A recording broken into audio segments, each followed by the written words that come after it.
Hey guys, thank you for joining on Brutally Honest episode 12. This is Ricky. This is Scott. I'm Isaac. So today, Ricky. yeah, Ricky. I mean, might as well, man. Because I tried Ricardo Estrada, and then a lot of people just call me Ricky in general. Ricky. So I said, fuck it, why not? Fuck it, I'll call you Ricky Bobby, bro. There you go. I was thinking Ricky Martin, but okay. Oh, No, I'm not that handsome.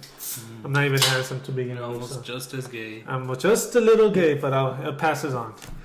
All right, so today we were gonna have Sam as our guest, but due to scheduling conflict, she couldn't make it. So we brought in Isaac over here. I mean, he was already gonna come, but that other guest canceled last minute, so we're still gonna have Isaac. I know I'm not a good replacement for Sam, but I'll just have to do it today. You know what? You know what? Get out of here. All right, later. So today, I have they're filmmakers. I guess you wanna Right. directors, Filmmakers, directors, Filmmakers. content creators. content. What do you guys feel more comfortable calling yourselves? Like if somebody were to ask you, Probably filmmaker. Filmmaker? Filmmaker, as if not filmmaker, like I wouldn't consider myself a director yet, but if anything, like a cinematographer. Right. Best consider myself for that. all right. So, I know Scott. I always say you guys know Scott. I know you've told us a little bit before that you have made a couple movies here and there. Right. And then Isaac, have you? I've assisted Scott, like I've been the he's helped me assistant out a lot, director, yeah. cinematographer, and stuff like that. Lately, I've been trying to work on my YouTube channel, just like trying to make some content there, which actually, Brutally Honest will be on in a while, so keep an eye for that. A couple of weeks. Yeah. Well, I gotta ask you guys a couple of questions, and we're gonna get more into depth into that. Mm-hmm. Right. So, I guess we'll start off with you, Scott. What made you want to pursue that career? Well, ever since I was a kid, I was like so into like movies and shit, and I would always be watching like the making of documentaries and the special features and stuff. But I never really like thought about it as like a career option until like recently when I found out about the film club at school. That's when it was almost like a calling for me, and I was like, oh shit, like I actually want to do this, and I still remember when I first found out about the club and I went to go ask for information. And the advisor, well, her name's Mrs. Dukes, and she was giving me the information about the club. Right? She had a flyer, and she's like, "Oh, this is what we do, and everything. This is when we meet." She's pretty much pitching it to me. And then she was like, "And we're actually gonna try and make a movie for Halloween. We're gonna make a horror movie." And I don't know. When I heard that, I was like, "I'm in." I was like, "Just like, stop talking. Like, I'm in." I was in at that second. And yeah, that's pretty much from there. That's when it was like a calling, I guess. That's when you felt like this is what I should be doing. Yeah. That's when I was like, this seems like the right thing to do. And even then, I didn't really consider it until like a full, like 2 semesters after. Because during that first full year, like honestly, it was just like a hobby for me, like movie making and like learning how to make movies and how to. Do screenplays and the pre-production and the editing. Like that was pretty much just a hobby for me at the moment. Like I was still in my old major, and it wasn't until like the summer, like that everything that had happened. I thought, man, you know what? Like, maybe I should like pursue this. Like I really like being in it. Maybe I should do something out of it. And then that's pretty much, yeah. The origins. What about you, Isaac? Pretty much ever since I was a kid, I know like my dad bought like a family camera, ones you used to record like family events, and they would hardly use it. Once I like picked up that camera, I would always like record videos with my cousin. We used to like record our own music videos, or we lip sync to like our favorite songs, create like parodies of like news stories and stuff like that. Mm-hmm. And then since I was a little kid growing up, freaking me and my cousins would watch a lot of freaking iCarly. And we're just like, well, let's do something like that, like a web series or something. We never ended up doing it, but we did our own videos just like for our own entertainment, you could say. And then, there was a while where I just like dropped that. I didn't touch a camera for a while. I ended up going to UTEP for electrical engineering. Realized that wasn't my forte. Okay. And then when I dropped out, I took a break, started working for a while, went to EPCC, and I saw a flyer in the hallway. Hey, if you're interested in film as a hobby, you don't even have to major in it. Swing by for the EPCC Film Club. first meeting I went to, that's when I met Scott. Yeah, that's literally where we met. And No way. the rest And- is history. And, I mean, I like, think the first thing that we ever worked on was that mentors dinner. yeah, the mentors dinner. Yeah, Because we had a mentors dinner being hosted at the administrative offices of the PCC by the by Hill Street. And then I remember, they wanted the film club to make a video out of it, because they were going to commemorate people from the Hispanic community. And they were commemorating this one author. I forgot his name, but he was like an author / comedian. Right? author/comedian. Yeah. And then they had the president of UTEP. Mm-hmm. I really don't know her name. Dr. but- Natalicio, Dr. Natalicio. preferably the better one, not the replacement. That's But another yeah, story. anyways, she was there too. And I remember too the owner of Chico's Tacos. Oh yeah, the owner Yeah. of Chico's Tacos. I actually interviewed him. Yeah. Yeah, I remember that. But I remember when I first saw that was my first time seeing the Me owner too. of Chico's Tacos, and I was like, this guy's white. Like, Well, he wasn't white. But well, I mean, yeah, complexion but wise. yeah, like he was a white. Like, Yeah. yeah. And yeah, I mean that was again like the first time that me and Isaac ever worked on something, with the club, and we were there taking pictures and we were there taking video and everything. I honestly knew jack shit. to Yeah, be when honest. what we went into, we didn't know any. We were learning as we were going. Yeah, we were learning as we were going, and I remember like I had a camera. I had my camera that I took with me, but I didn't know how to mess with it, like settings wise. Yeah. Like I would just put it on manual and just shoot whatever. Yeah, that's And they what were I used to asking do me, too. they were like, Scott, where's the ISO? How do I? And I'm like, explain to me Oh, what that is. yeah. First of all, what is that? And I remember like Vicky. Remember Vicky? Yeah, Vicky. Maybe she was taking pictures too, because of the Mhm. newspaper. And I remember like I was with her, trying to take pictures with her. And then she'll show them to me, and they were like so nicely, like composited, and the lighting was perfect. Yeah. And then she's like, "I try." She knew And I what she was like, doing. She knew what she was doing. she just But didn't yeah, want no, to. yeah, but again, I mean, we just kind of went along. We just learned as we went. And that's generally what we did for the EPCC Film Club. I mean, yeah, we'd get together, talk about like scripts that we were coming up with and what we wanted to shoot. But that's generally what the community college wanted us to do. Hey, you guys are the film club. Do you mind shooting an event for us? We would do the Hispanic Heritage, the Spring Arts. You guys did the Creative Gardens at EPCC one semester. Creative Gardens. And like other stuff, yeah. If there was something where like a celebrity guest or like someone's gonna come give a what do you call it? Where someone's gonna be a guest speaker, they'd ask us to film it. When we Like John Quinones. yeah, John Quinones came in. Me and Scott, we shot that. And well, yeah, I mean, those videos are available on the EPCC Community College YouTube channel Yeah, as just well as the look up, EPCC Film Club channel. Yeah, just EPCC Film Club on YouTube, and you'll find our page, and we have a couple videos there Mhm. and stuff. Yeah. Right now that you mentioned the iCarly, when that show was rampant. Yeah. Mm-hmm. I mean, I used to watch it too at my cousin's house because he was the only one that had cable. But do you think a show like that, where it was a lot of, I guess, camera, like laptop camera, that was very popular at the time, do you think that influenced like a lot of people a lot of YouTubers, a lot of content creators, just a lot of maybe Yeah. up and coming movie?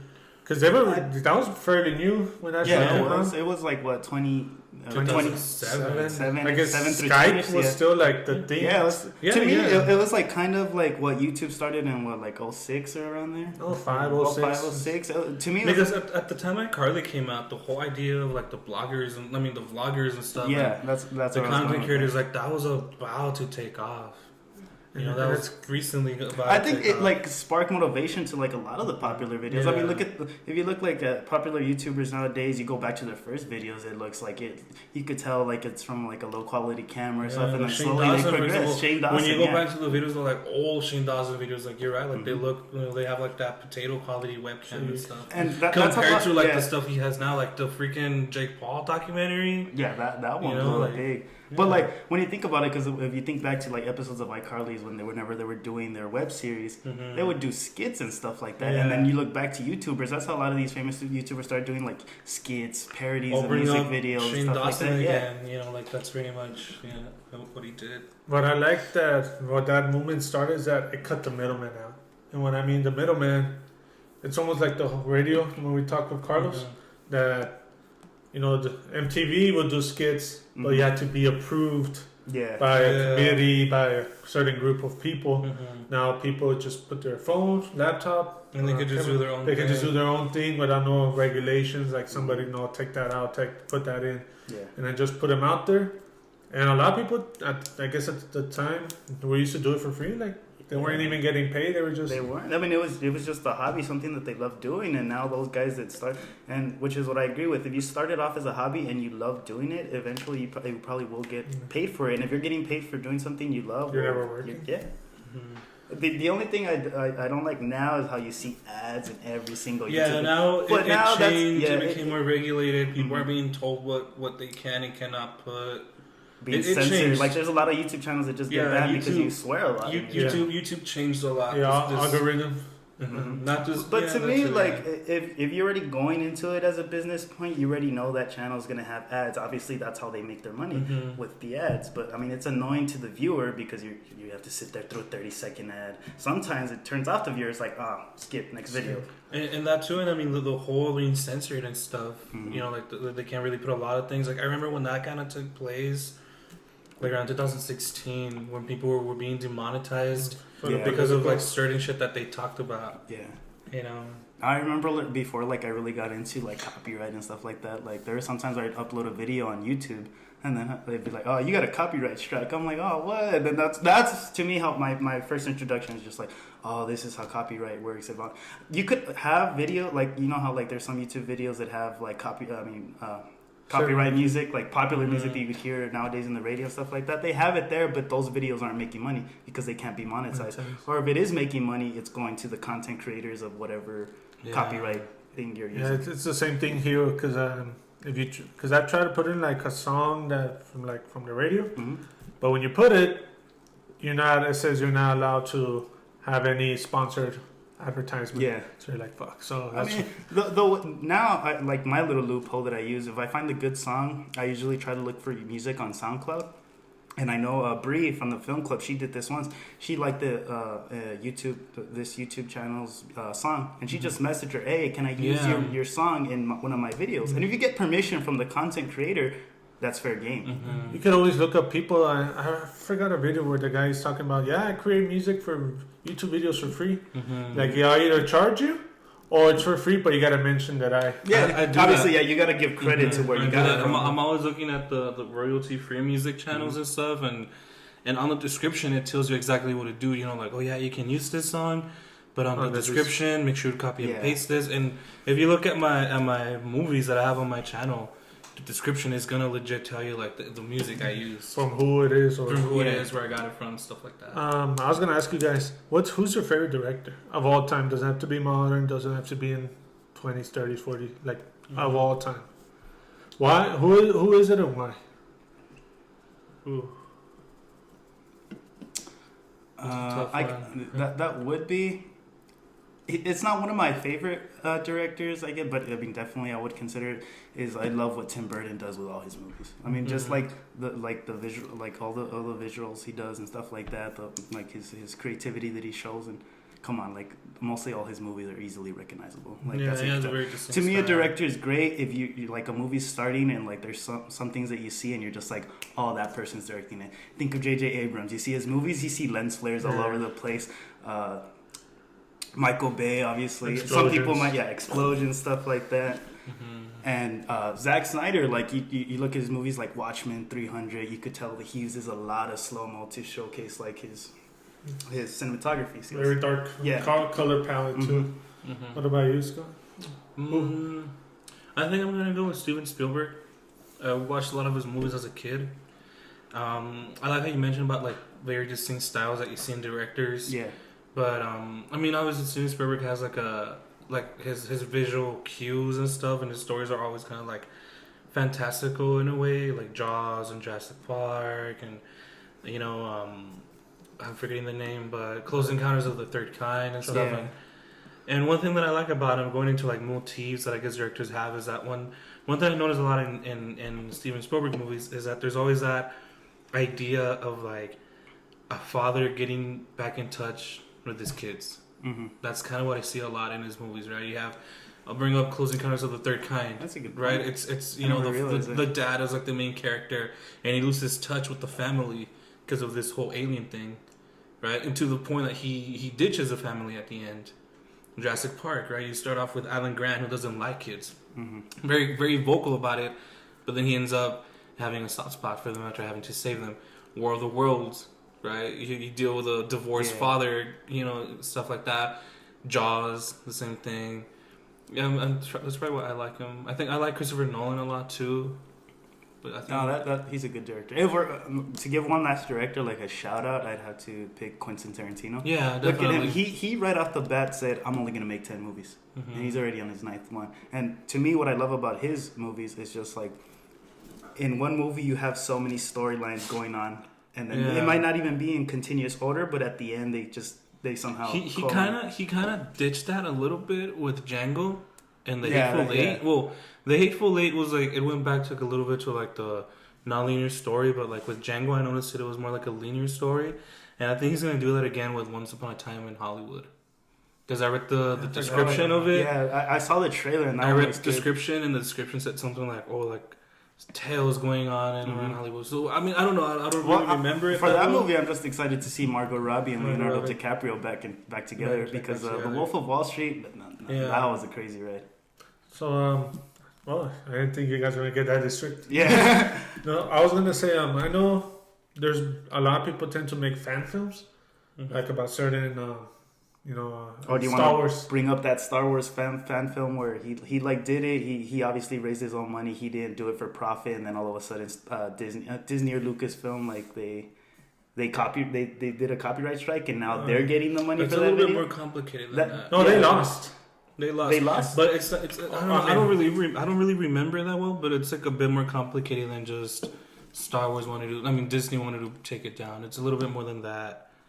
I think it had to do with the music. I'm not too sure, but Somewhere, but I know it was something like That copyright film was still related. pretty cool. yeah. But to me, I mean, that's the point I'm trying. Like, yeah, all these movies have inspired like just fans to like want to make their own versions of like whatever story they grew up watching or stuff like that. And the Star Wars fan film is like a perfect description of just like what the power of these like films that we watch as kids like have, like what kind of impact it has on us to want us to make us be creative and like tell our own versions of each tales. No, well, I mean, I was gonna get into the area where now with modern technology and people, as we say, can make their own movies, fan films. Yeah. Do you think is there ever a point where it's gonna be oversaturated to a point where it's like should we even bother with these fan films? Like, I don't know. I don't think it'll ever be oversaturated. One, because everyone just likes being But entertained. I guess because a lot of people, it's like the word entrepreneur. Yeah. A lot of people like to use it, but but they're not really what that word means. Like a lot of people, Like they just use it. they just use it as like It's like a joke a lot of people make. Oh, usually when someone says they're an entrepreneur, that means they're unemployed. yeah. That's a joke people make. But like to me, if you want to use that title, go for it. If you're trying to hustle, make money, do it. Like that to me, that's a rightful excuse to use that title. Oh, I'm an entrepreneur, but you really got to be like going for what you're going. What about like people that say, "Well, I'm a director," even though they probably only recorded like a 15-minute, not film, but I guess video. Well, I mean, director pretty much all you like. What pretty much director is like the main, I guess, visual head of that project. And if you're executing that project, whatever you're doing, whether it's like an hour-long movie, a feature-length movie, or a 20-minute short, even a tiny bit. Yeah. If you were able to like go ahead and say, I remember, for example, this is one thing that Mrs. Dukes told me about, because when I did my first movie, I was like, yeah, like I know how it looks, like I know, like I did that cliche, like like I know. Like I know what it looks like in my head. I know how everything looks like, and then she said to me, it always translates to a different version. Yeah, but she also said to me, she's like, well, Scott, a good director is able to put what's in their head in paper. Yeah. And being able to like, take that principle of like whatever you have in your head, whatever you want to do, putting it on paper and being able to explain to people, yeah, this is what I'm going for. This is my theme. This is my idea. This, blah blah blah, whatever. And if people are able to follow with you through that, and you're able to do that, then sure, you're a director. It's just, you don't have to have like the chair, you don't have to have the director cap. You don't. I mean, sure, you can go to, there's classes for it. There's more help out there. exactly. You know, But I think with film, like you don't necessarily have to go the college route. I mean, just as long as you're being creative and you keep putting out content. exactly. Like if you're being creative. With anything nowadays, you look online, you could pretty much figure out how to do it, and whether it's easier for you or harder. I mean, to me personally, I don't like teaching myself through online. I'd rather take a course. That's how I learn, because I get the hands-on experience. You could obviously do that by looking at a video and trying it yourself. You'll get that hands-on experience, but like to me, in a classroom, you get the creativity of the other people in the room, and you feed from it. At least in my case, like I really feed from it. And another thing, like filmmakers definitely should do is just like learn to take in creativity. Don't be one of those guys just like, unless like. Don't be one of those like, no, it's my way, like it's gonna go this way even if it doesn't work out. Like don't be. You'll get there at one point. You'll get there at one point if you're absolutely sure, and if you're dealing with people that probably don't have as much experience. But like, let's say someone's trying to give you advice if you're working on your first short film, and this person's already made a feature-length film. He has his own other content that has been showcased like in film festivals and stuff like that. Obviously, you're gonna want to take that constructive criticism. Yeah, but learn to like. Don't get offended if someone says, "Hey, change this or change that."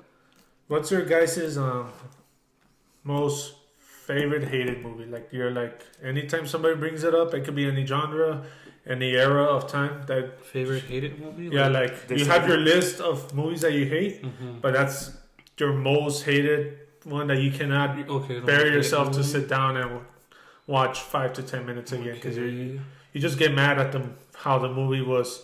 Executed script doesn't like in general. Like example, you're like, fuck this movie. Like anytime it's mentioned, you just want to chuck it out the window. Or that's a hard one. Really, because like it has to be a movie that you just like, fuck this movie.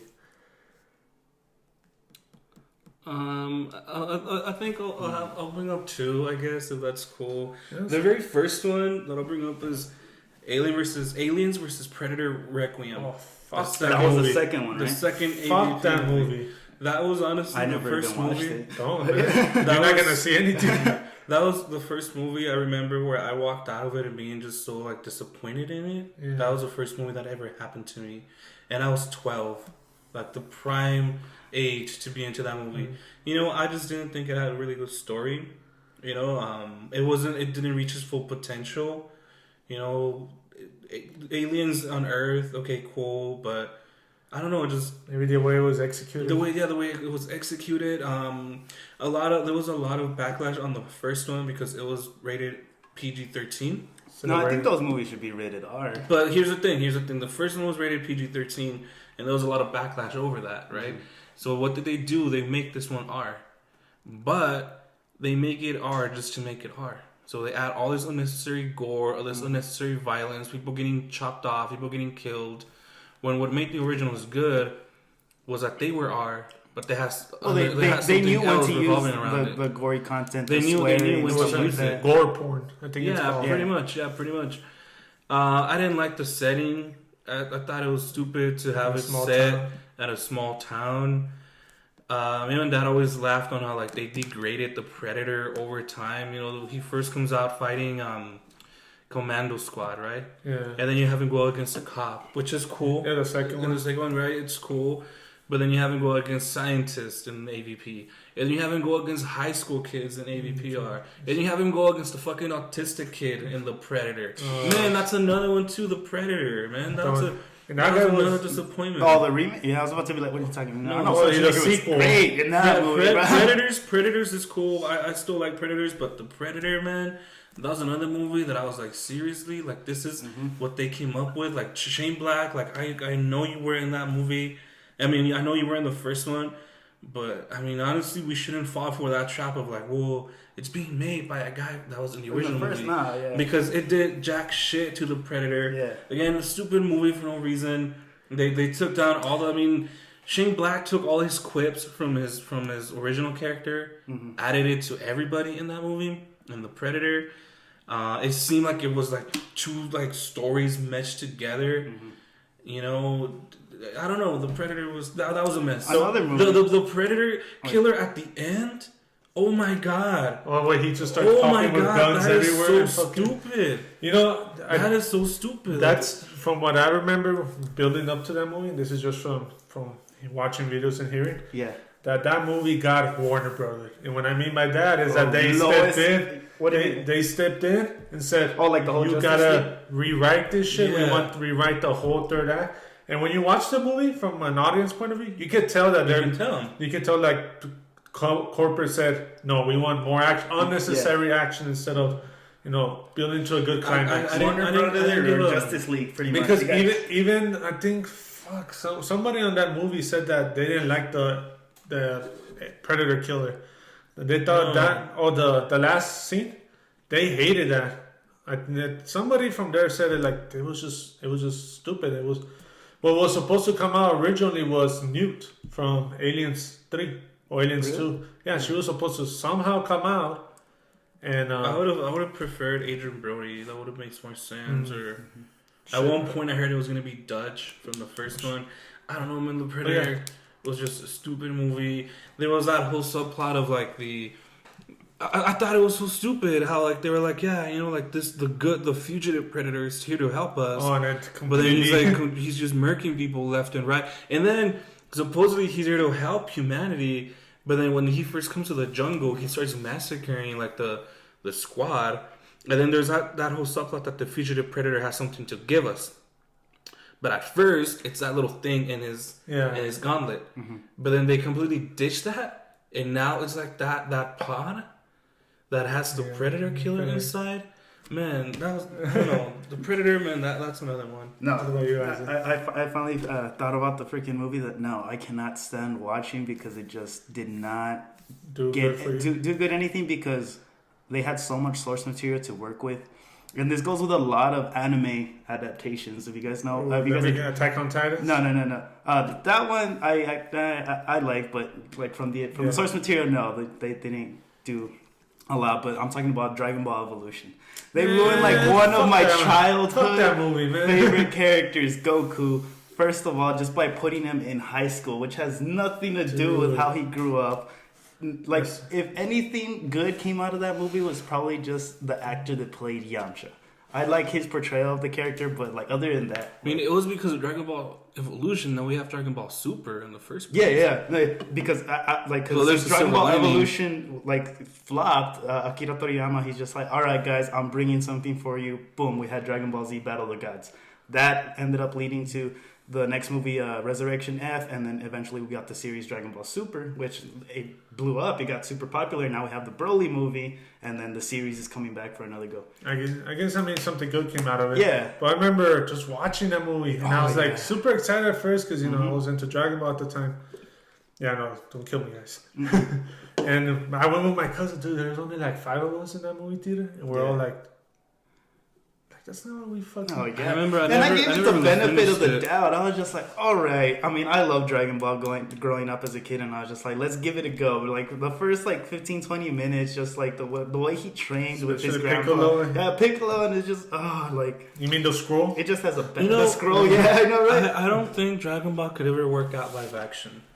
I like with that, I Because probably disagree. a lot of people always bring up the fight scenes in Man of Steel as like an example of like Dragon How Ball they working could've. out, but I don't think so. I think Dragon Ball. I think the animation is always going to be like the best. Yeah, the animation medium or for the that manga is story. always going to be the best way to take that like content.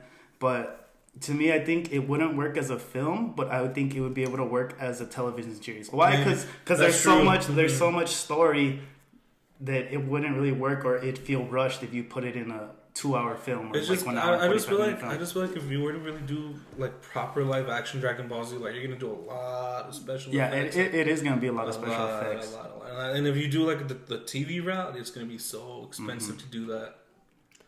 But then again, we go back to the fan-made films on YouTube. Like with there's this fan that did the Android Saga on YouTube, and it was super popular. It even got like this little 15-minute, 20-minute video did way more than what Dragon Ball Evolution ever did, and like people were in love with it. They almost went like they were trying to do their best to get the rights to produce a live-action TV series or YouTube series. They didn't end up working out, but.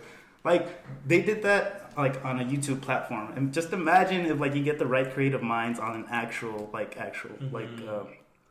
TV like studio set, like you get it on Fox, CBS, ABC, like one of those studios that have money. Obviously, it's going to be hard to go like to the main like corporate heads, hey, can you give me money so I can make this TV series? They're always gonna look to Dragon Ball Evolution. Okay, they're gonna like hesitate, but I just think it needs the right creative minds to bring something like Dragon Ball to life. You know what? Hold on, really quick. Another movie I want to bring up into this, dude. Like that movie that I'm like, fuck, can you please take it off? Suicide Squad.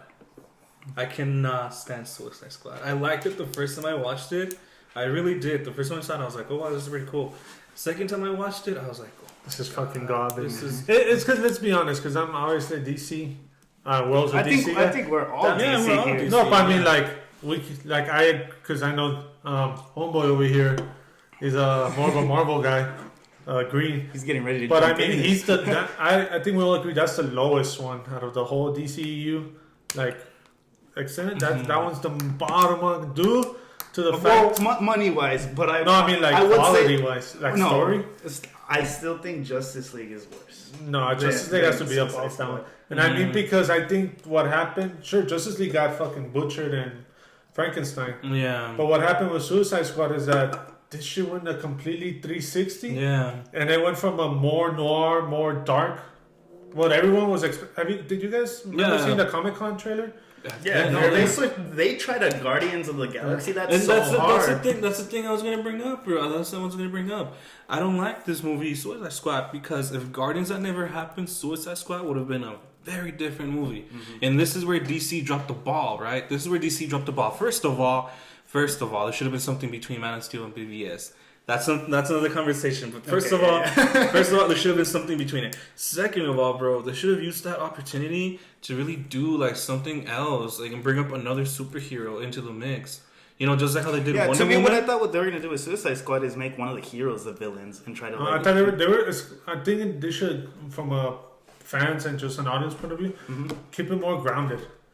Yeah. Well, it's because I feel like DC was just trying to make it another, it's the end of the world type of movie. That's the thing. That's That's why they dropped the ball, because they shouldn't have done end of the world kind of story. Should have been like a small contained. Like how Logan, that's like the climax of that film was just really self-contained. Like it wasn't some like world-ending stuff. It was just a simple guy that wanted. And it's a bit of a throwback to like the older superhero movies that didn't have like this whole end of the world scenario. Like the Sam Raimi. Yeah, like the Sam Raimi Spider-Man.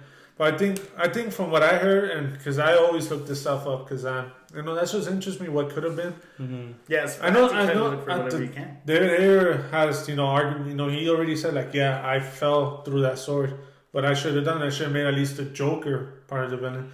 And now because the marketing team pushed that so bad. Yeah, the marketing team pushed it like if Joker was going to end up being. Which should have been. I think it should have been. That should have been the villain, because that would have really benefited Harley Quinn's character arc. You know, and now we have the sequel, well, not the sequel, sort of like the spin-off Birds of Prey, which like the longest title is like the Emancipation of One Harley Quinn, and then I don't really think they're gonna put that in. No, but I mean, it's that's probably the working title. That's probably the working title, but that also kind of gives you an insight into like the kind of story this is, right? Because they've been showing pictures of like Margot Robbie on set, and she's got like they've been showing the other characters tattoo. too. She's got the tattoo crossed out when like the pudding. Oh yeah, she's got it crossed out, right? And that's probably just like we're done with Joker. Yeah, exactly. I mean, that really would have benefited her whole story, like, of her realizing, like, wait a minute, like, I don't need this dude. This dude is really bad for me, because the Joker and Harley Quinn relationship that's a toxic relationship. Should not be looked at as like an romantic. Ideal. No, girls, do not ever try to find yourselves a Joker, because you're just gonna end up complaining that you're in a bad relationship. Then they make a perfect example of that in the animated series. They make a perfect example of that in the Arkham games. Mm-hmm. In the very first Arkham Asylum, when you beat Harley Quinn's mission, what does he do? Just fucking tells her, "Nah, you're not invited to the party." You guys seen the Assault on Arkham? No, I haven't seen. That's a good animated movie. But that's what I've heard. A lot of people say that's what Suicide Squad should have been. That's one other thing I hate about I don't like about Suicide Squad was like the music choices that they used for the soundtrack. You know, the popular music that they used just didn't really fit. And that's where I feel like that whole Guardians of the Galaxy comparison comes in. Because in Guardians, you do have like a bunch of songs like popping in randomly. Yeah. But it makes sense story-wise. That's one thing that I've always said. Well, yeah. It makes sense story-wise. It makes sense just right off of the time period they adopted Peter Quill. The 80s? The 80s. And again, like, we realize that these are the mixtapes of his mom, right? And what's the thing that Peter Quill kind of misses? Earth, sort of, Yeah. right? And that's the only thing he has left of Earth, that left of his humanity. Yeah, and with Suicide Squad, yeah, they put in some good like old school songs, but then they mixed it up with new music. And it kind of feels Yeah. like there was no flow, and it literally feels like I'm dialing the radio. Oh, we go from we got the animals, Yeah, we like got you're Eminem. driving and you start switching the music. Exactly. See, There was no but- reason for Bohemian Rhapsody to be in that. I'm not sure if movie. he's still gonna be directing the sequel, but because I know James Gunn just recently got rehired. No. to direct But Guardians the thing of that's Galaxy. happening is that first they're doing doing they're Suicide Squad doing the too. Suicide Squad, And then and then after that he's Guardians. going into Guardians. Do you think James Gunn's gonna be able to save the franchise of Suicide Squad? I think so. I mean, from what I've been it's a hearing, complete reboot, right? yeah, I've been hearing that. Yeah, well, it's not a reboot. complete reboot because they're bringing Okay, back a Margot reboot. Robbie and they're Gotcha. replacing Will Smith. They're Yeah, replacing I Will mean- Smith with the dude from Idris Elba. Idris Elba. And but it was only not because contracts wise and they were in bad terms. It was just time. Yeah, It was just scheduling, which is fine because in the way I look at it, what did Marvel? Marvel, who did they retcon? War Machine, right at the beginning. Oh Well, they just switch War actors. Machine. Yeah, they Him just switch- and Edward Norton. They And switched Edward Norton, actors. they just switch and people are like, fuck it. Mhm. And Well, everybody. then, yeah, everybody liked it because everyone loves Mark Ruffalo as a Hulk, and then War Machine. Like, I would have preferred the other actor to take the place, But I but think that that- was I that think was, it- his it also had to do situation with was money, money. right? His Yeah. situation because he's just like, I want to get paid just as much as Robert Downey Jr. Which is Marvel's like, retarded. nah. Yeah, But I think Raiders, I bro. think Idris Why not? Elba actually kind of fits it in. I mean, I told Scott this when he sent me the link. I would have preferred it more as a Green Lantern because you know that movie's gonna Oh, be it's like Jon Stewart? Yeah. like a Lethal Weapon type of movie. Yeah. But I could see him as Deadshot, like an older. What I also remember about Suicide Squad is that they sent a music video company to edit the movie, which is what I think fucking put the nail in the coffin because it was for just random. Suicide Squad. Yeah, for Suicide Squad. Squad. That's why when you see the trailer, like the first one compared to the final product, Yeah. completely 180. And I think I know why they're making that because I know you're gonna roll your eyes. But Oh, snap. well, when I mean that, when I I'm mean not that, Sam. no, I mean this, That's a shout out for Sam. but I mean it like in a way because this was a rumor from the Snyder Cut. What the people had found out that given out supposedly, right? I want that snap. There's a certain cut where the Joker, Lex Luthor, Deathstroke, they all get out of Arkham. Mm-hmm. And it comes to a point where the Joker leaves Harley in Arkham. He escapes, which contemplates her to saying "fuck" the Joker, which could lead into Birds of Prey with her. With Yeah, the that- cross. Now Yeah. again, that's just a rumor. Obviously, we'll never know unless that movie comes out. But that leak kind of makes sense the way it plays out. Yeah. Because now she's like, I gave up everything for you, gave up my friends, and you're still gonna leave me. Just for him to kick her off the curb. Which now I can see how it can lead to Birds of Prey Yeah. as a little sequel from there. Because I mean, it makes more sense. It makes more sense. Because Suicide Squad ended with put in, and he's like, I came for you and all that. Yeah. Which all of a sudden she's just gonna say fuck this guy without showing anything, like what happened between. That could, That would make a lot of sense. Honestly, It does. it does. I didn't like what's her name, dude? The villain. the miss Enchantress? Enchantress. Yeah. I didn't like her. Yeah, I think everyone was like down for her character because of like actress. I don't she's know. not. Yeah, She's- that's honestly, why. I thought honest- like Suicide Squad did try to sexualize all of its female. I'm not gonna characters. lie, and I'm gonna be honest. I really do not see anything special about Cara Delevingne. There's nothing special No, to me honestly, about I her. didn't know about her Yeah, I didn't till know about her Suicide till Squad, Suicide- and then I was just like, "What's the deal? Is everyone Honestly, like?" But yeah, And think I've she's said pretty. that to people, and they're like, they say that she's pretty, she's hot, dude. I don't know. I just don't see it. it's because I think they probably thought it was gonna be one of those situations where it's just like, "Hey, they got And honestly, Gal she's Gadot she's from not. Fast and She's not. Furious I just don't because think. of her appearance." I don't think she's a good actress. She's like in Hollywood because of nepotism. No, I could have Like seen her whole her. family's wealthy, and that's the whole reason. I could have seen her more like a Justice League type of villain, side villain, Mm-hmm. like the setup. Because I don't know if you guys Like a henchman or something. henchman. Yeah. I don't know if you guys heard this about Suicide Squad. That supposedly one of the endings, Steppenwolf was gonna come out. That because Enchantress had a mother box, Oh, snap. and it was just a concept art, Mhm. but you could see him like trying to grab her. Yeah. but people obviously that didn't make sense. That would have been That would've interesting. been- That would have been yeah. like setting up a villain, kind of like what Avengers did with Thanos. Obviously, Steppenwolf isn't a villain to. But compared I to can see Thanos. that more like a But it sets up the bigger Ultron, universe. like an Yeah. Ultron, like a mini villain. Compared. Mhm. But people say that she should have worked better for like a Justice League type or Justice League Dark. They used the Yeah. black magic because to set up for Steppenwolf, which set up for Darkseid. But anyway, let's fucking skip that because then I'm gonna get mad, especially because this is like Snyder's Yeah, birthday all three of us event. want to see that Zack Snyder cut. He doesn't believe me. He rolls I his do eyes. believe it, No, it exists. honestly, no. I do believe it exists mainly because the same thing. Literally, what happened with Zack Snyder in Justice League, that literally happened to Richard Donner. Oh yeah, for Well, what, Superman- 30 Well, yeah, years, right? they brought out the Richard Donner cut. I don't know how long it took him to 30. release that. 30 It years? came out in 30. 2006. All right, guys, 30 years from now, we'll But get the Zack honestly, Snyder cut. I see the Richard Donner cut, and I'm like, well, I mean, wow, it's whatever. There's I a mean, couple of differences, but Mhm. that's what, because everyone's probably thinking like It's more of a they're serious putting movie. they're putting so much expectations if there is a Zack Snyder cut, but I just really think there might just be some scenes. Like the only thing that probably does exist is probably Black Suit Superman. That's probably the I only don't know, man. An hour gone. Well, that's Yeah, that's a lot to. And I was pulling this. I think I told you or somebody. I was like, just look at the first official trailer. Half of yeah. that trailer is missing Uh-huh. or reshot.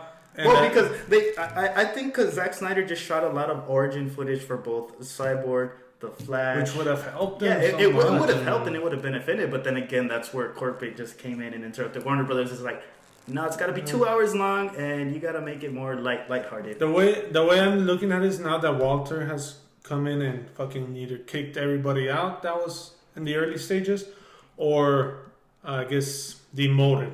Yeah, Well, fuck Kevin Tsujihara. That fucker got Me Too, so fuck him, and he's part of that old head. But I've noticed that since he stepped in, there's been more director-driven.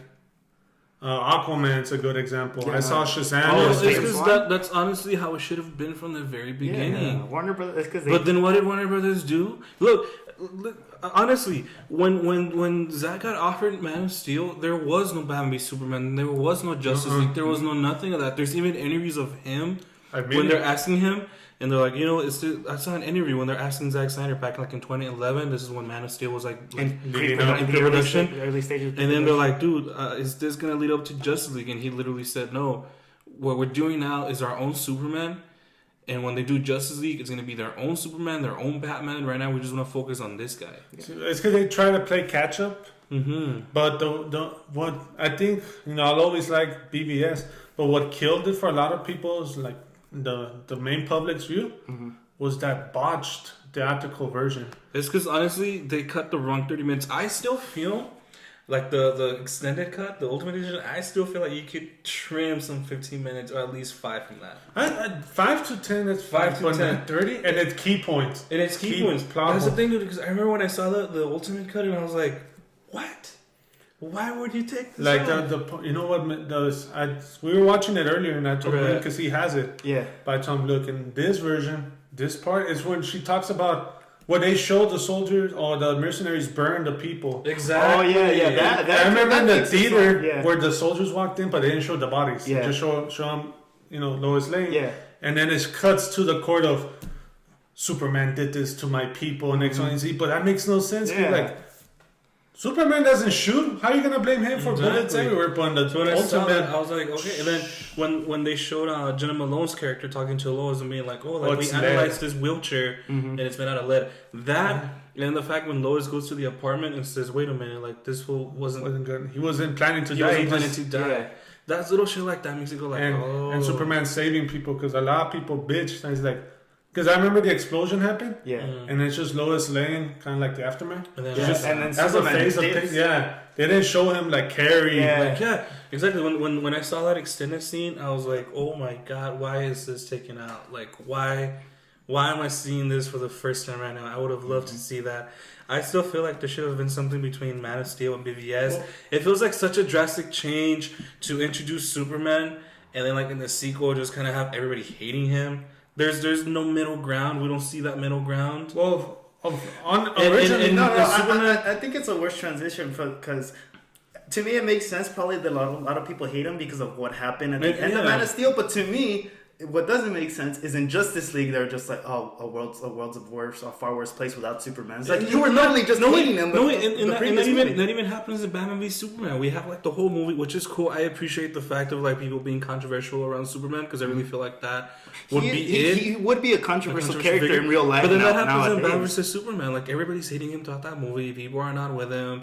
But some people like him, some people don't. And then out of nowhere, boom! Like everybody loves him. Man are still good. You know, you have everybody in the park. You know, Yeah. it's a cool scene. You know, that whole like if you seek his monument, look around it. It's a cool Oh, scene. yeah, I love that. But it just feels drastic compared to I think what wait, like, I think what everybody was was supposed to. hating no, everyone was literally hating him at the time he was fighting Doomsday. I think yeah. I think that's what Doomsday was there in a way to do for, to show like hey, Doomsday's man- another messed up character. Yeah, yeah. Well, I Like, they dropped the ball on Doomsday. I don't Like, know have you seen because the he's not the original.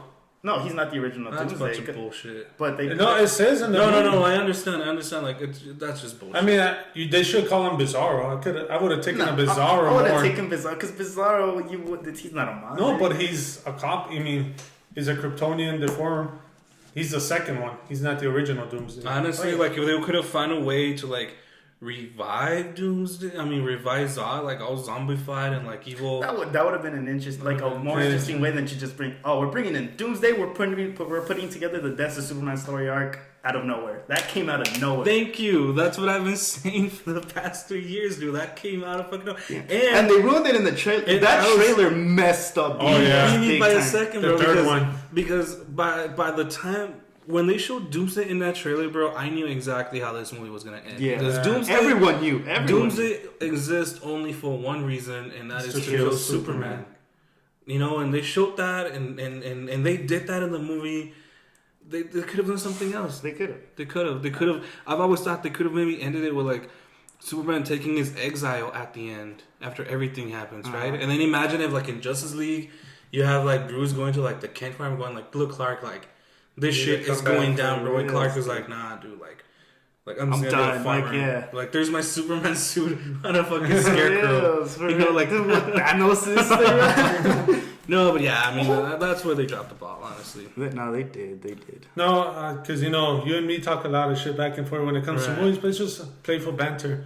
Why do you think that BVS still gets a lot of talk, even though at the time was it's considered a really bad movie, but it's still to this day talked out of all the DCEU, it's the most talked about film.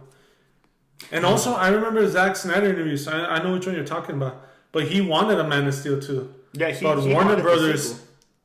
fucking, at the time they're like, no, we need a They matchup, wanted to bring Batman right away, into which this they universe. shouldn't. They even went as far as to offering Christian Bale $50 million, I think. I don't think he I would have don't worked. think that actually happened, bro. Really? Because I don't think think he would have so. worked. No.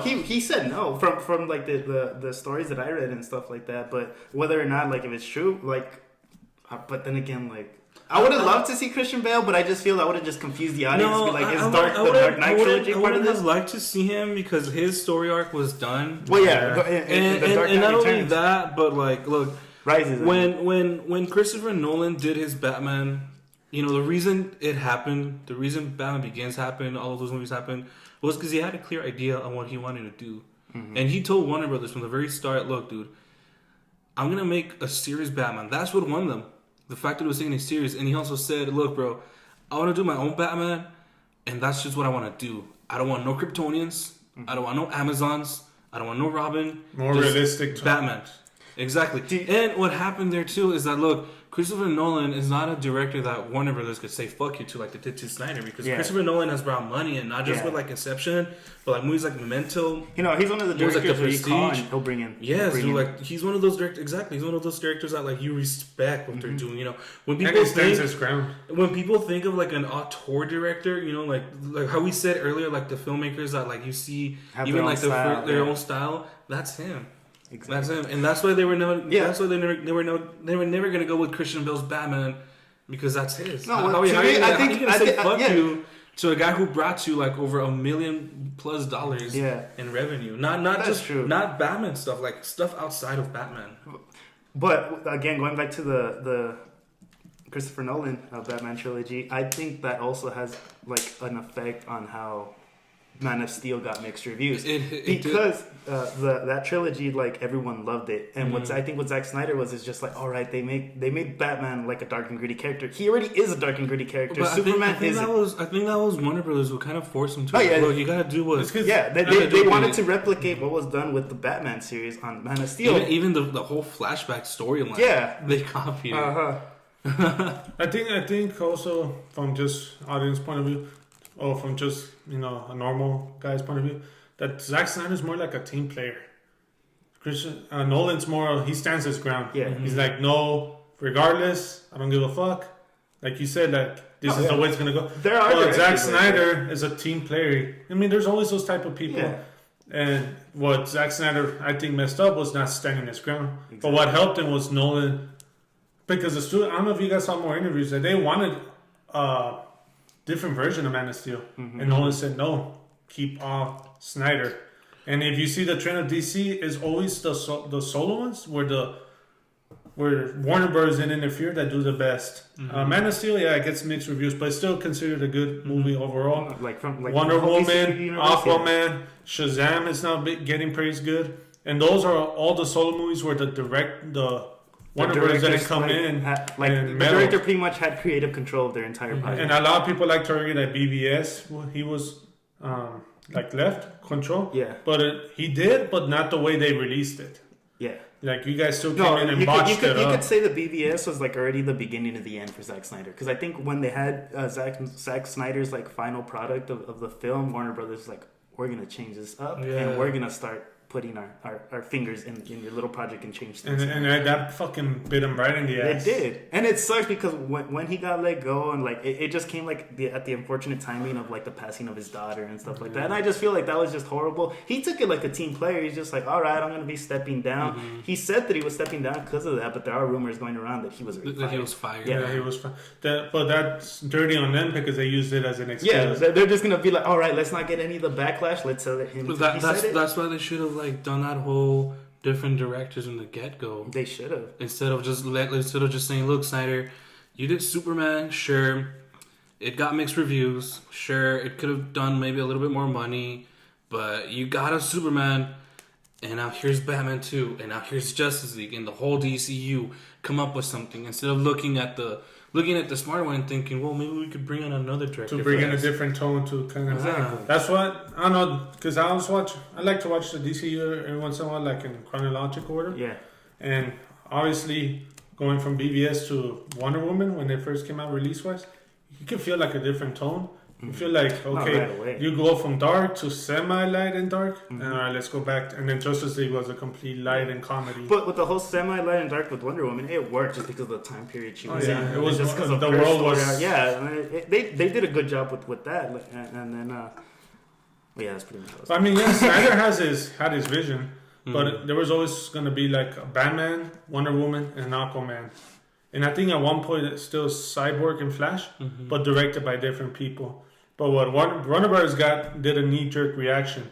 Oh, they didn't like our movie?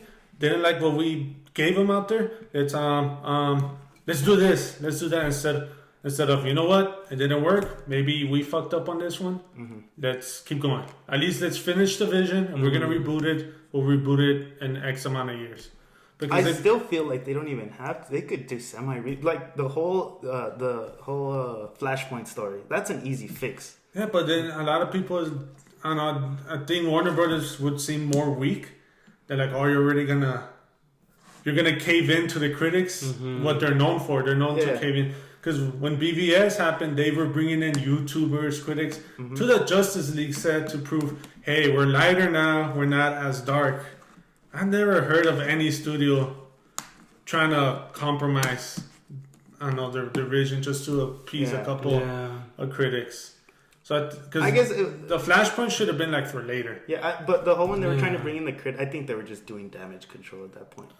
But I still to me, my opinion, I still think that Flashpoint would still like save the series. Obviously, they could they're still going on with these solo movies, and if they keep doing good, all right, it's just fixing itself right there. I think they should just do solo movies. Yeah, that works the best, honestly. And then in the future, when there's a chance, do another team up. No, well, DC just I mean, I'm sorry, one of the biggest DC fans here, but they just gotta admit defeat. They're never gonna catch up to Marvel anymore. So just stick I to don't what know, they man. did After best. Endgame, after that whole Brie Larson thing, the Rotten Tomato incident that's Yeah. happening. I mean, a lot of people were saying that Rotten Tomato was biased against DC, and then everybody at the time, you're stupid because Warner Yeah. Brother owns a good chunk of share. Yeah. They never did that to any other movie. It was only that Captain Marvel one that they're like, "Whoa, you guys are internet trolls." Yeah, you they guys tried blaming that rush- on trolls. I was just But- like, okay, I never said. There was probably a whole bunch of Marvel trolls trolling the DC movies. They never said anything about But that. yeah, Warner Brother was like, "Hey, shut that down." Yeah. And then, now they got caught. Some Rotten Tomatoes reviews got caught on audio saying, "If we want to keep our early access, we have to look the other way sometimes, or if we want to keep our job." Now that opens the floodgate to. So was the movie really that bad back then, like you said? And back then, Rotten Tomatoes was like the epitome of.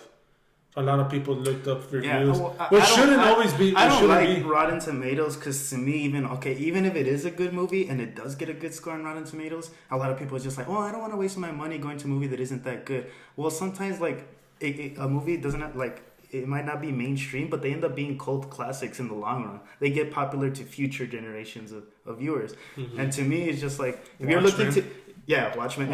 If you're looking at Rotten Tomatoes, you're pretty much just giving your own opinion of the film. To me, you watch any movie and you take the risk of paying for that ticket and judging for yourself if it's a good movie or not. Because if it's not a good movie to you, that doesn't mean someone else isn't gonna love it and watch it every single day and like praise that movie. That's another thing about film where it's just like every person will take something different from every movie they ever watch because it's subjective. their interpretation. Yeah, it's subjective. I don't know. I think now since this whole thing with Brie Larson and Captain Marvel thing happened, it's not opened the gates to. Is this movie really as bad as you guys say, or who are you protecting? Because I mean, it shows that to me, it finally showed that Rotten Tomatoes was with Disney, and it doesn't help that Rotten Tomatoes CEO was an ex Marvel and Disney That's employee true. at the time. So of course they're gonna market that other franchise as bad. Same with the X-Men. I mean, there's some X-Men are. The Apocalypse one was garbage, I think. But I mean, it comes into, market those other people wrong, and then help us push in the agenda of we're the best, movies. Where I think Disney was like kind of made a smart move is because like supposedly they made two Endgames. versions of Endgame. One where they would perceive Captain Marvel like. They would showcase her a lot more in Endgame if she did good in the box office, good reviews and everything. And if it didn't succeed, like the movie didn't succeed as they planned, they made another version where she hardly comes out or she's not really a big player. To me, whether it's true, I mean, to me that's a smart That move. contradicts what Kevin Feige has been saying. He's been saying that she's going to be the head of the MCU in Phase 4, especially now because they're going more galactical. Yeah, Cosmic. Cosmic. Yeah. Cosmic. I was gonna say cosmetology. I'm pretty sure that's a like. whole different- I'm pretty sure that's a heads up for Galactus. Let's Yeah. be honest. But Well, yeah, now with the Fox honestly- deal closed. To be honest, I don't think we're gonna see any Galactus, Fantastic Four, any of that shit in like a good 2 years, 3 years. No, Oh, no, yeah. I could see Galactus and Because Fantastic I've seen people say like, imagine like the end credit scene for Endgame. You see Galactus. No, you it's see, not. and I'm like, It's not. stop fucking dreaming, bro. One, like, because it's not that, the yeah. contract just barely got closed, so now they can officially say we can use these Yeah, characters. now they can officially say Yeah. that, but it's not like it's already. Yeah. Well, they have an idea, but it's not happening yet. Though. I don't see any of them coming into the MCU till Avengers 6. Really? Yeah, like maybe they'll try to find some other like cosmic villain for Avengers 5. And then within Phase 5, if they're still doing the whole phases thing, then you start introducing the X-Men, Fantastic Four. I don't know, man. After this Endgame, I think it's gonna be because obviously Captain Marvel, they're pushing it to be like it's gonna cross the 1 billion mark. What they're not saying, It's close. It's like but at 800 this million movie was made with 730. 730 million. 700 to make and then everything. Now, if it crosses 1 billion, I think Where'd it's you too get? high. Yeah. No, well, that's what it where'd was. Where'd you get those numbers from? somebody No, that seems reported. too high, dude. Yeah, no, that, well, no, you better check your facts. Yeah, because I don't think that's too much. It's rare when a movie crosses a $300 $300 million million. budget. Yeah. Nah, Yeah, like maybe I don't know like where your source is, but you could be. I mean, obviously we're not with the corporate. We're not there watching the numbers, so we don't know. We could be right or wrong, but still, like that just seems high. Like that's especially for the kind of movie that Captain Marvel was. That's not a $700 million movie right there, right now. I don't buy that. I'm just saying what's been putting out there. But if it's true, but then that's the thing, because like I could go online, make up a fake report about like, oh look, this movie took this much money to make, and then just like throw it out there. We could Wikipedia that like crazy. Like, it could happen. But if it's true, then if it's true, if it hits 1 billion, it flopped. It flopped. But again, I think honestly, this goes back to the media protecting Disney. Yeah. Because right now Disney's monopolizing everything. Yeah. There's no way they're gonna want to take a hit, but that contradicts a lot. Although with Disney, I think Disney's one of the few companies that can take a hit. I mean, they're gonna get honestly, damaged. at this point, yeah. the MCU could have a flop. Honestly, Yeah. No, but Because what they if haven't it's had a consistent flop now? since Iron Man, since Like Iron Man Incredible- 2. I don't know. Incredible Hulk. You had 2, 3, Hulk, Dark World, Ant-Man and the Wasp. Mm-hmm. I mean, the Wasp wasn't. That should have been. That was more like a filler movie. yeah. It be was, honest, 'cause I- everyone was Honestly, just like, I didn't even see it. Like, I mean, I saw it, but like the only was thing, more of a filler the only thing movie. that was memorable is when he's in the quantum realm, and Yeah, boom, everyone yeah. else got snapped. Like that's how everyone just wanted to see how that fit into the timeline. Yeah. But I mean, I think after this phase, because this is after the Infinity Saga, the way Kevin Feige put, Mhm. I don't think it's gonna be. Give me a second, guys, because no. Technical difficulties. But I think after the Infinity Saga, what he said, I mean, if you're really gonna push Brie Larson and Captain Marvel, especially because of her politics wise, Yeah. like it's just gonna, because nobody wants to see politics in their movie. No, I mean that's the thing. It's- That's the it's- thing sometimes about it's a Brie good Larson, that I feel like people just took it like way too out of hand. But I You mean, know? it's because you don't attack half of your fan base. No, but it's because she didn't attack half of the fan base. let's be honest. It's 2019. Someone's gonna feel attacked. Yeah, I mean the thing that look, she said.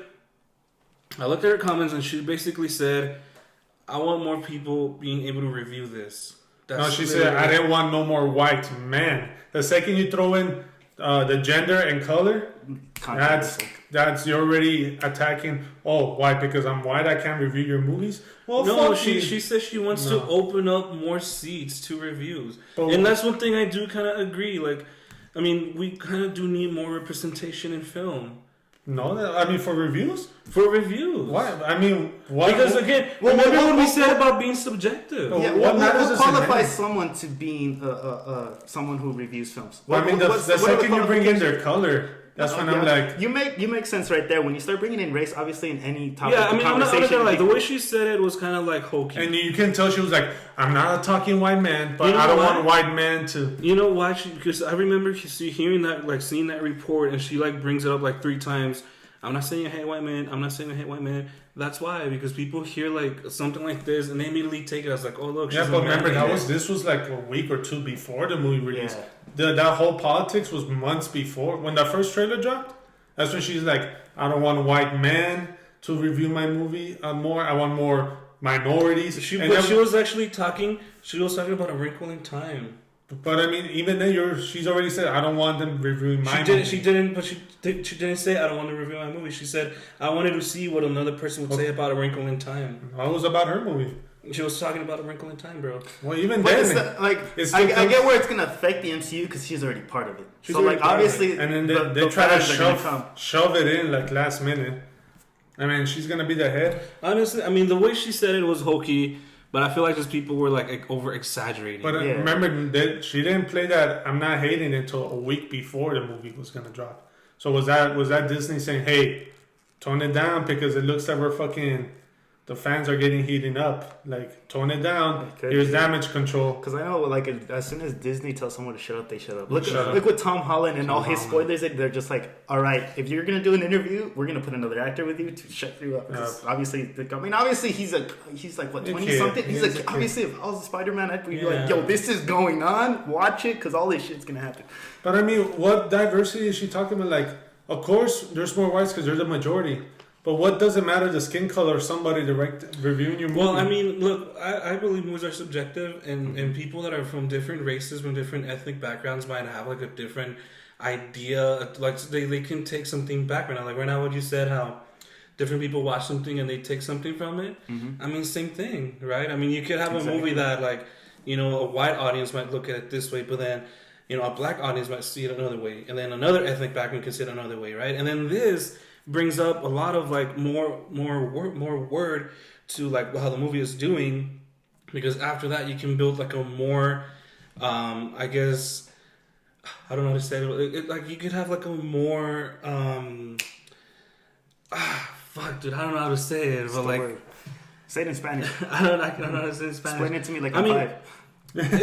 it just pretty much means you have more people looking at it, and you know how like we look at movies and we say, oh look, a big part of the audience says it's good, a big part of the audience says it's bad, Yeah.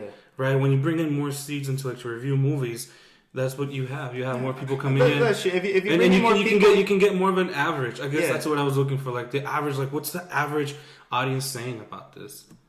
You know, if I remember them bringing that up, like at the Las Cruces Film Festival, where they had a panel, and they were like, "Oh, I mean, in this panel there weren't a lot of women, right?"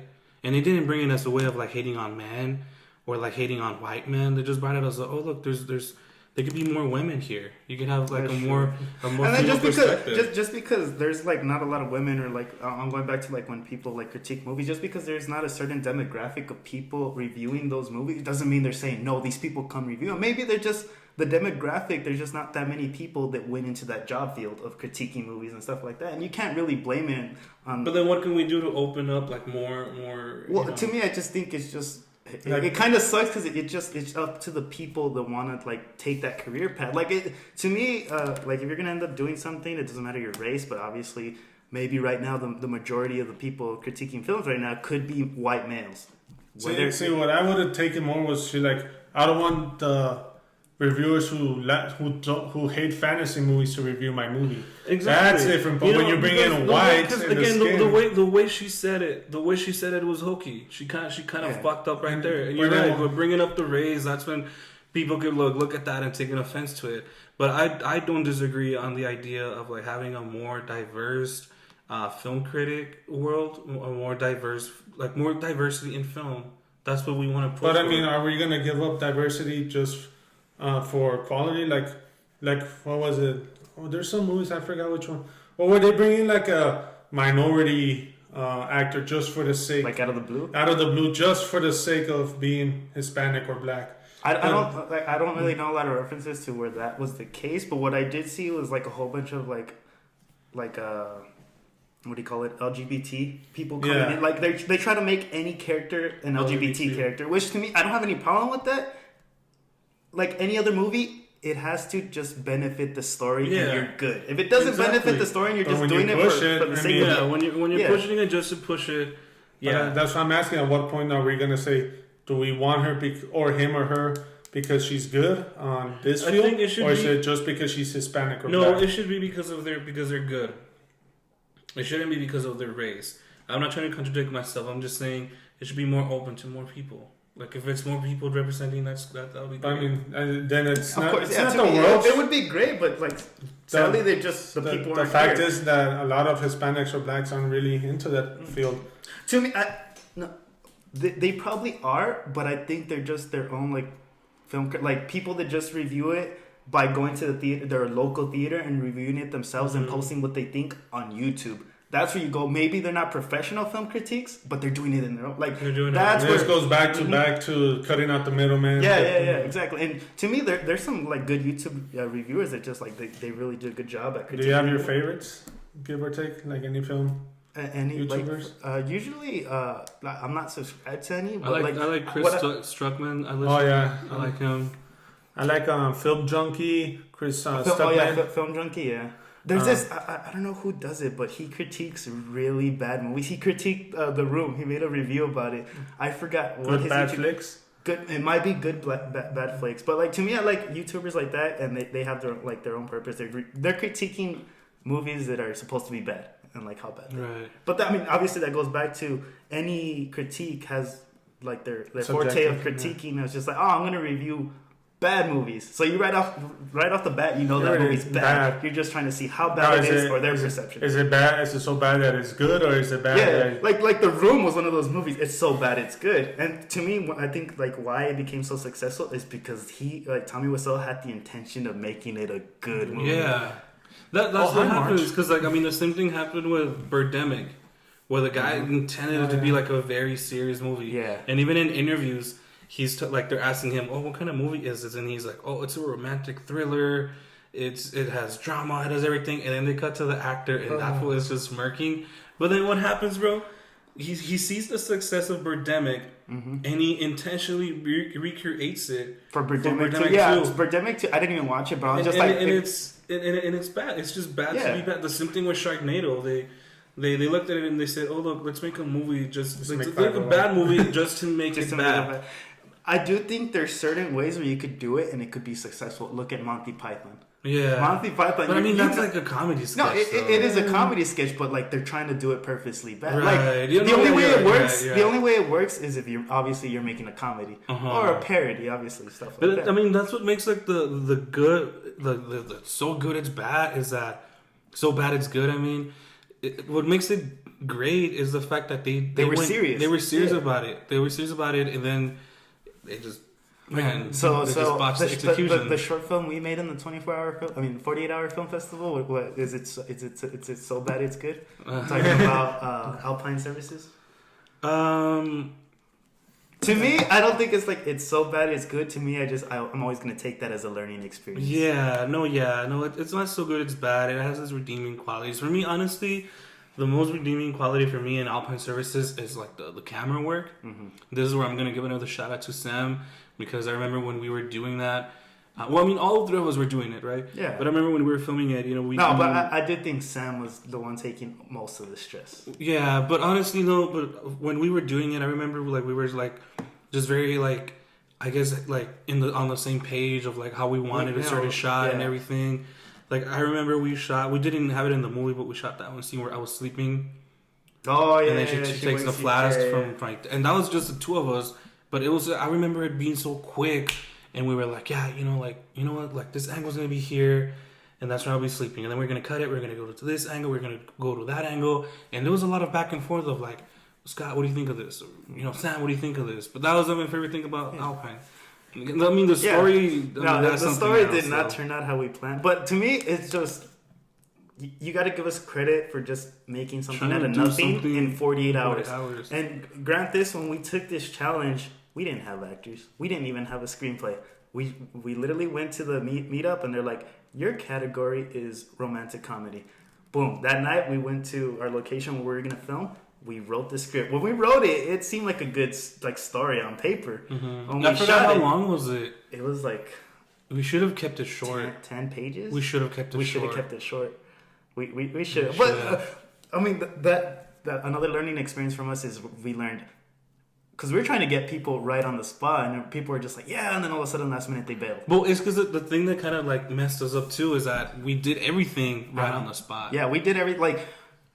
We were multitasking like crazy. I'm talking about like we literally wrote it. We were setting up the shots. We didn't have that many actors to the point we had to star ourselves in it. So like while one of us was in the frame, we would switch up on who was working on camera, who was working on audio. Which now that I think about it, we didn't even use the audio from the Tascam that we recorded. We didn't even use the audio. I mean, the one thing why it probably worked in our favor because of the location we were shooting at, it was quiet. It was quiet. So the audio we got from the camera itself was usable. Yeah. But like obviously, if we would have used the Tascam audio, the audio would have just been like bumped up like crazy. Like, it would have been better. Yeah. Like you said, you can't forget bad picture. No, you can't forget bad sound, but you can forget bad picture. You can forget bad picture, but yeah, but I mean, Alpine, bro. Yeah, we should, looking back on it, we should have kept it short. We should have. Honestly, that's the point where we even probably make the mistake of just trying to put an LGBT character in the story. Just for the heck of it. I mean, it was a good twist. But then the question comes in, and then how do you approach an LGBT character? I tried looking into it because I tried writing a screenplay with LGBT characters. Yeah. And like there was like two examples where they just showed an example of an LGBT character that made it all about being LGBT. And then they showed another example where it was an LGBT character, but they just so happened to be LGBT. You know, so which one is the best one? Do you go As To a, me, okay. I was gonna say as a like a viewer, probably that second one would have been a lot better. Yeah, but the Yeah, second like- one where if he just pops out and then you maybe show a scene of him like acting or not acting, but just like he's not saying it in his face. Oh, I'm gay, I'm bi, I'm trans. because I mean in the story just where it just shows it. Like it's like you guys say your movie was romantic comedy, right? Yeah. Let's say one of the scenes was the girl comes in, she has a guy friend, and then the guy thinks that's her boyfriend. Ay chico, like you already know, like all right, yeah, this fool's gay. It's not like I am a ferocious LGBT warrior. That's that's true. That's when the, it's like the better way to take it would be your first it'd example. be like all right, he's gay, cool. Yeah. All right, so how? Which I think you should just act like it. Like obviously not like nowadays. Like you see someone that's gay, just I think it's like, okay. if it comes in natural, then all right, cool. Like, but it's, the reason when we had it is because we had the we twist. try to twist it, and that's a good reason because we were just trying to mislead the audience, which in a way it kind of worked.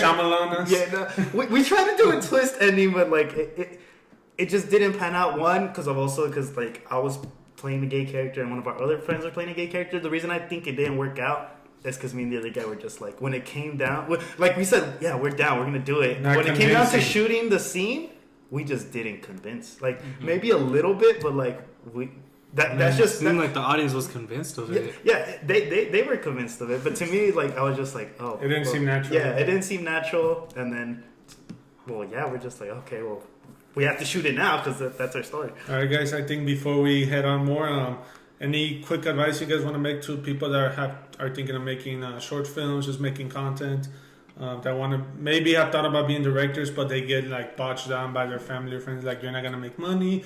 Like you really think that you're gonna make anything. Like you're not gonna be a million. Who do you think you are? Like, do you have any advice for them? You know, the advice I will give you. I remember this from the panel that I went to Las Cruces Film Festival.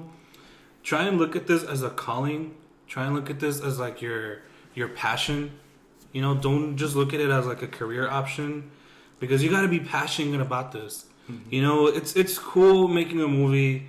It's cool saying to people when you tell people, oh, I'm making a movie. Immediately, people are like, oh, that's so cool, and oh my god, and everything. But the actual making of it, The process of the being process, on set. it is exhausting. It is exhausting, and I'm saying one thing: it's exhausting, and not a lot of people can do it. It's not for everybody. Yeah, it's that's very one easy thing. to That's get one thing frustrated. that remember Tori from Horror Horror Studios. I remember when we were having lunch in that movie set, she brought that up.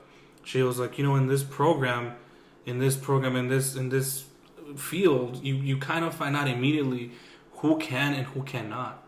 You know, if you cannot be standing on your feet for like almost 8-12 hours a day, just literally running back and forth, mentally exhausting yourself. If you can't do that, then this is not for you. But with that said, I mean, look, if you have a story to tell, if you want to say it, I mean, go for it. Right? We all have stories to tell. Don't let people, I guess, bring you down because of it, because there are going to be doubters, especially when, like, if you tell people you want to go into, like, filmmaking, there's always going to be people that are going to be doubting you, people that are going to be saying, you're not going to make money. But then, look, dude, not just with filmmaking and like making movies, but like there's always people. There's always people out there that are like willing to have a video made about them. You know, there's always people that are gonna like try and contract you and say, look, I want a video for this, I want a video for that, and some of them are willing to pay, and that's how you kind of like bring yourself up there and get that experience. You know, right now, like me and Sam are doing that veterans video. You know, and that's a good experience because we get to work with like we get to work with a business, so to speak. And it also gives us that experience of like getting to know them, getting to film with them, getting paid. Networking, exactly, networking. And yeah, but I mean, I guess like in a nutshell, just I mean, if this is your passion, follow it. Honestly, like follow it, because yeah, there's people gonna be doubting. You might even doubt yourself. There's always gonna be a point when you're like on set where you're gonna ask yourself, "What did I get myself into?" It's always gonna happen. I'm pretty sure that was us three and that was us three, and I bet you, like all the directors that we talked about, the big time directors that we talked about, have probably had that same realization. Sure. Even nowadays, keep pushing yourself, man. Just if you want to do it, do it. Don't worry about equipment, dude. If you have a DSLR camera, even with your iPhone, you can do it. You know, and then from then on, you There's can a lot of build good quality yourself. cameras on these Exactly. smartphones nowadays. And then from then on, yeah, you can go ahead and like build yourself up and try to look for that equipment. But yeah, another thing too, one thing about this directing thing that you're gonna have to learn is being direct with people. Mm-hmm. A big thing about this, and this is like a big misconception when filmmaking, a big thing about it is that most of your job is going to have to be spent talking with the actors and coaching them. So definitely have like a bit of background like on acting, because it's not just saying words, but it's like the choreography. And also learning when to be strict. Because When to be strict. Like there's sometimes where you're going to be on set and you're short on time, and then you have your cast and crew like fooling around. Like I know I've been part of a crew like we're just like fooling around. All of a sudden it's just like, oh, we're short on time. You got to learn how to be like kind of like a parent or strict with your cast and crew, and you'd be like, hey, we're on a time schedule. Especially if you're paying to shoot at a venue, that's when you're just gonna be like, no. You know what, dude? And that's honestly one of the reasons I really like working with Sam, because like she's really good at like calling me out of my bullshit. When I start like spending like wasting time, or I start goofing around and shit, she'll always be like, how we did Keep you Wolf. grounded. You know, when we did Wolf, and I said something, and then she was like, Scott, that is why we're losing time. And I was like, You're right. And then I threw it back at her. No, because I mean, it's funny because like the casting crew will be like, "Hey, you're messing around," and then all of a sudden you could find yourself messing around, and boom. But that's the whole point. Like, don't get like if you're part of a crew, don't get mad because they tell you not to be messing around. It's just hey, be serious, and then eventually maybe you'll see them fooling around. And you can say it back to them, and that also relates to the chemistry of the crew you're working with. Like, there's gonna be people like where you tell someone, "Hey, calm down." Boom, their mood just changed and they're pissed, and then all of a sudden the production could slow down because that one person is mad in a bad mood, and it's just bringing down the entire vibe of your set. I guess another thing I'll say too is trust your crew and really like get in touch with them and work with them, because they're really going to be helping you out. In movies, most of the time the director isn't even handling the equipment. No.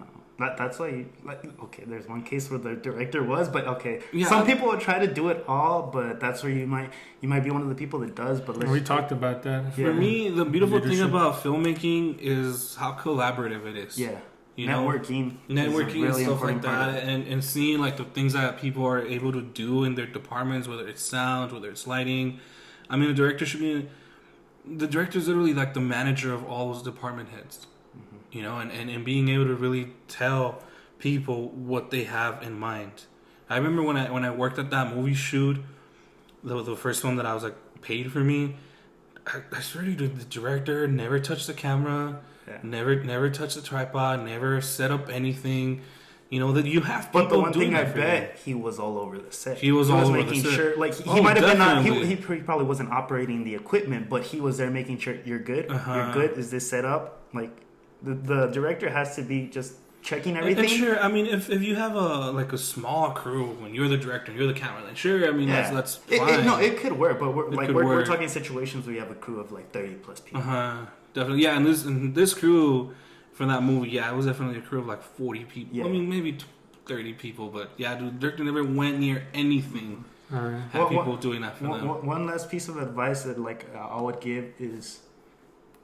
Make your bad film, your bad video, because you're gonna learn from it. Oh yeah, definitely. Don't be afraid to be like, even if you finish it and you hate it and you feel like no one should see this, just have the guts and be like post it, share it with other people, and listen to what they say and learn from your failures too. I've had failures like I look back on my movies and I think, that sound could have been better. That picture could have been better.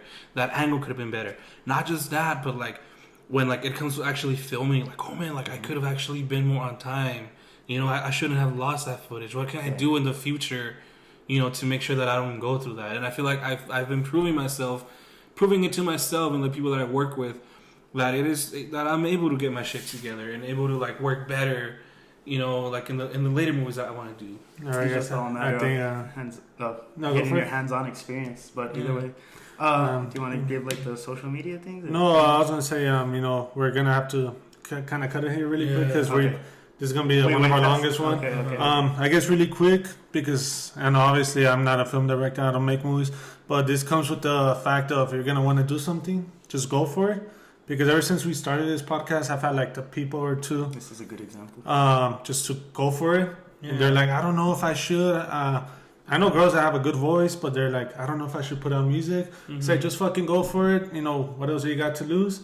Like they said, just make your bad movie. You're gonna learn from it. Learn from your experience. Trust me, because right now, as we're recording this episode, I've had 2 segments that were cut off while you were talking, Scott. Right. You're gonna have to deal with technical. And you're gonna, you know what? It happened. And Just work with Isaac, you know, he told me like, hey, you need to record again. All right. I'm not gonna edit that because I've already explained that I like kind of keeping it raw. But And to each their own. that's and you're gonna see that, you know, that was messed up on my end for not noticing. But oh well, we're just gonna push on through the next episode. So don't be scared of doing it. Just do it. If you want to do a podcast, just use your phone. You know, use Anchor. We'll use whatever app. You want to make movies, like they said. If you don't have equipment, just start with your phone. And if you have a job, save up some money. Invest. You know, invest. If your parents are really supportive, your siblings, your girlfriend, boyfriend, you know, if they want to help you, that's fine. Help you with the money. Just do it, because then you're gonna have a bunch of what ifs at the end of your life. Yeah. Hey, what if I could have made a good movie? What if I could have made a good The worst thing podcaster? to deal with is A regret. good artist. Just the worst thing you're gonna feel is regret, because once you're 98 and you can't do anything, that's all you're gonna think about. All right, guys. So I think this concludes episode 12. This was one of our longest, but I like the way it rolled because It flowed really natural. it flowed really Yeah. natural, because I think we're all into this subject of films, of Yeah. comics, and like comic book movies. Yeah. Just the artistic and an artist point of view. So, all right, guys. Thank you, Isaac, for being our guest today. No problem. You know, usually you're either behind the scenes. It's behind the camera. More You know, comfortable, the like- first time you were in our episode, you kind of just sat on our laps for like yeah, a second. it was kind of awkward. Now, like I came in, like to kind of what to expect, and it was like a subject that I was familiar with. So I'm obviously, you could probably tell, like if you look back at the other video, I'm more comfortable. But either way, thank you for having me here on Brutally Honest. I'm gonna give you guys a shout out on my YouTube page, social media. Thank you, sir. Really quick, I'm just gonna name this episode "Attack of the Nerds," because you know, let's be honest, we're all a bunch of nerds in here. I mean, C-Slick, because he doesn't know how to be responsible about his work schedule, and he forgot that he closed today. He's a nerd too, but with that being said, that's not a bad thing. It's just these are subjects that are very passionate and we like to talk about, and it flows into naturally. And when Sam comes, you guys, we'll see how we're the We'll see how it subject. transitions. So, and we might even be Attack of the Nerds too, and then no. All right. No, Sam's not into it. No. All right, then we can when Attack we of the bring in Nathan and Jats, maybe that we had talked about. Maybe that could be part 2. Yeah. Maybe make a series out of it. You know, for those that like into it. So, all right, we'll Just like a different segment into Yeah. All right, guys, we'll cut it off there. Send in for next week's episode, and your social media really quick. Oh, you can find me on Instagram at Scotty_Avila, and then on Facebook just Scott Avila. I don't really use Snapchat that much, so Yeah. Mine, my Instagram is @_ Ricardo Estrada, and then same with Facebook, just Ricardo Estrada. My 2 most active social medias are Instagram. You can follow me at @contra_Isaac AA, and you could also follow me on YouTube. Follow my YouTube channel. Just look up Isaac Contreras, and you'll find me. All right, guys, we'll cut it off for tonight, and have a good day, guys. Oh, good night.